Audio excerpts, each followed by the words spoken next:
So even though you've got a syllabus, it's really useful to write learning objectives. And writing those objectives solves some problems in education, some really common problems. So I asked some experts in education to tell us about some of the problems that learning objectives help solve. My name is Sarah Wise, and I'm a former high school teacher, and currently I coach faculty in biology on their classes and on their curricula. When developing courses for the first time, sometimes it feels overwhelming to figure out what are you going to talk about, how are you going to fill the time, what is the most important things to focus on. Starting with their big ideas for learning goals and then figuring out how to meet each of those learning goals step by step can really help them be confident that their course is going to turn out the way that they had wanted. I'm Jenny Knight, and I teach biology to freshmen and other levels of students as well. And I also run faculty workshops to help faculty learn about teaching or how to improve their teaching.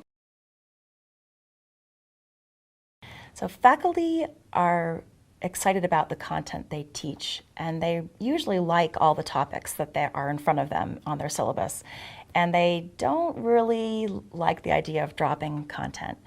But we also know from years of research and personal experience that covering a whole bunch of different topics very superficially doesn't really help the students learn those topics. It just gives them a really quick glimpse of the field, and they probably go away really remembering very little about it.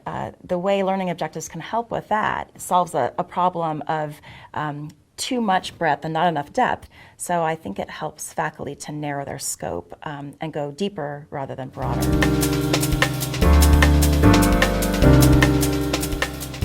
Often on faculty evaluation, students complain that exams don't reflect the content of the material they saw in class. They think that might be unfair. What I found is that when instructors develop their learning goals and write their exams to meet those learning goals, students end up much happier because the course is aligned from beginning to end. When a student looks at a syllabus for their class, they might just see a list of terms that they're not even very familiar with and what dates they'll be taught. And that doesn't really give them a clear picture of what you think is important, what you as the instructor think is important. It just gives them a list of topics. And so it's maybe unclear to the student what to focus on.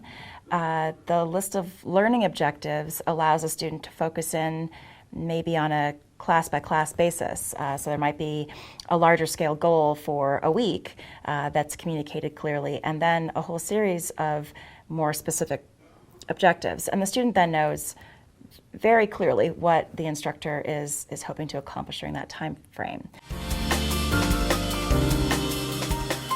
Sometimes when students approach a topic for a class, they might just be thinking, I've got to memorize everything that the person's saying in front of me. Whatever's being told to me, I just got to memorize it.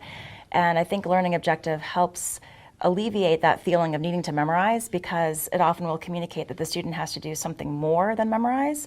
So the student has to think about how things relate to each other, or be able to explain it to a non-scientist or something like that. And so it gives the student a perspective of what they're doing. Why am I here? Why am I being asked to do these kinds of tasks? Because they know that it all fits together into a bigger picture.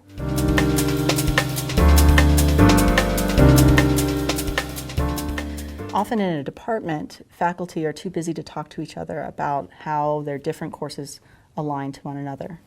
When departments develop a set of learning goals across their major, for example, that helps individual faculty know what direction to put their course towards.